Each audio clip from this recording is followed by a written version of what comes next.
संविधान से पहले इस देश में गरीबों का, पिछड़ों का, दलितों का, आदिवासियों का कोई अधिकार नहीं था। राजाओं महाराजाओं का राज था। जो भी वो चाहते थे कर देते थे। किसी की जमीन चाहिए होती थी, उठा के ले जाते थे। कांग्रेस पार्टी और हमारे कार्यकर्ताओं ने देश की जनता के साथ मिलकर आजादी प्राप्त की, लोकतंत्र लाए और संविधान देश को दिलवाया। आपने कांग्रेस के शहजादे का एक ताजा बयान जरूर सुना होगा। ये शहजादे का कहना है कि भारत के राजा, भारत के महाराजा ये अत्याचारी थे। ये गरीबों की जमीन छीन लेते थे। जब मर्जी पड़े तब उनका सब हड़प कर लेते थे। कांग्रेस के शहजादे ने छत्रपति शिवाजी महाराज, कित्तूर की रानी चिन्नम्मा जैसे महान व्यक्तित्व का अपमान किया है। इनका सुशासन, इनकी देशभक्ति आज भी हम सभी को प्रेरित करती है। जरा शहजादे को पता है क्या मैसूरू राजघराने का योगदान? उनको याद नहीं रहा। मैसूरू राजघराने को आज पूरा देश गर्व के साथ देखता है कि नहीं देखता है। साथियों, कांग्रेस के शहजादे का बयान सोच समझकर वोट बैंक की राजनीति करने के लिए, तुष्टीकरण के लिए दिया गया बयान है।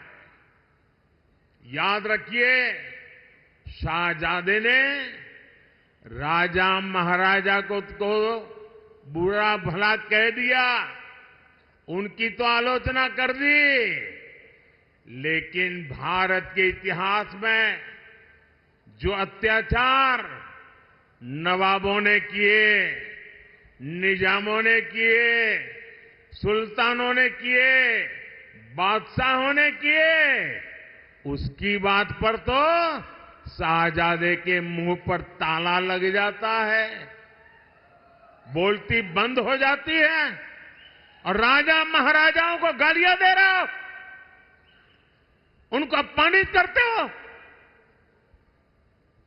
कांग्रेस को औरंगजेब के अत्याचार याद नहीं आते, जिसने हमारे सैकड़ों मंदिरों को तोड़ा, अपवित्र किया।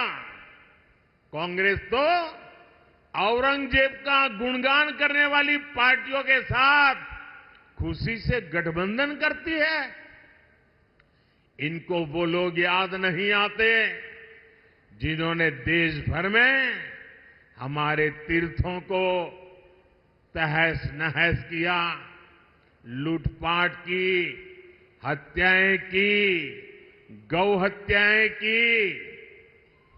इनको वो नवाब याद नहीं आए जिन्होंने भारत के विभाजन में बहुत बड़ी भूमिका निभाई। जब मैं राहुल गांधी की बात करता हूं तो मुझे याद आता है कि जिन लोगों ने कभी अपने आप को एक्सीडेंटल हिंदू कहा है, वे भारत के इतिहास के बारे में चर्चा करेंगे तो ये हास्यास्पद ही होगा। भारत की एक समृद्ध परंपरा रही है और भारत को भारत बनाने के लिए हमारे ऋषि मुनियों, राजा महाराजाओं, जनता जनार्दन और समाज के प्रत्येक तबके का अपने अपने क्षेत्र में सबका योगदान रहा है। मुझे आश्चर्य इस बात का होता है कि राहुल जी बोलते समय क्यों उन राजाओं के योगदान को भूल गए जिन लोगों ने भारत को भारत बनाने में योगदान दिया है। चंद्रगुप्त मौर्य हैं, अशोक महान हैं, महाराज मिहिर भोज हैं। यही परंपरा आगे बढ़ती है। पृथ्वीराज चौहान हैं, महाराणा प्रताप हैं, इससे पहले महाराज सुहेलदेव हैं, छत्रपति शिवाजी महाराज हैं। देश की आज़ादी की लड़ाई में 1857 के प्रथम स्वातंत्र समर के दौरान झांसी की रानी लक्ष्मीबाई या उन तमाम लोगों के, राजा महाराजाओं के, महारानियों के योगदान को कौन विस्मृत कर सकता है।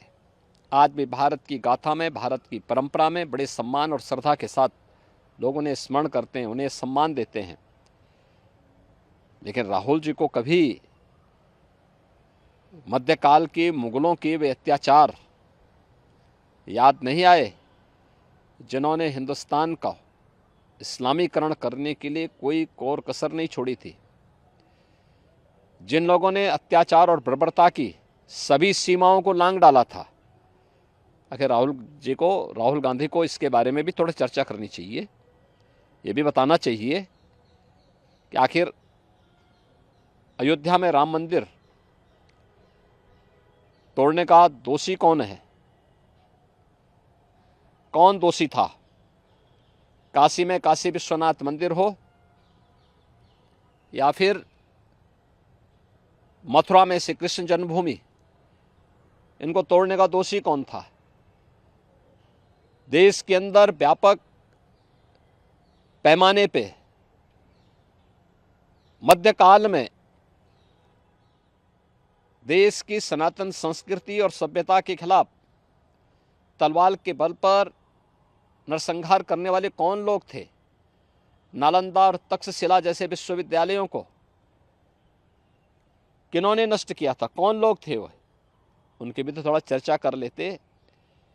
लेकिन दुर्भाग्य है, अपने आप को एक्सीडेंटल हिंदू कहने वाले भारत की विरासत के बारे में गौरव की अनुभूति नहीं कर सकते हैं, और उनसे उम्मीद करना भी मुझे लगता है कि ये अपने आप में नाइंसाफ़ी होगी। और मुझे लगता है कि स्वयं में एक जो है अनावश्यक रूप से हम लोग माथापच्ची करें अगर राहुल गांधी जैसे लोगों से उम्मीद की जाए तो। कांग्रेस का वास्तविक चेहरा देश और दुनिया के सामने आ गया है।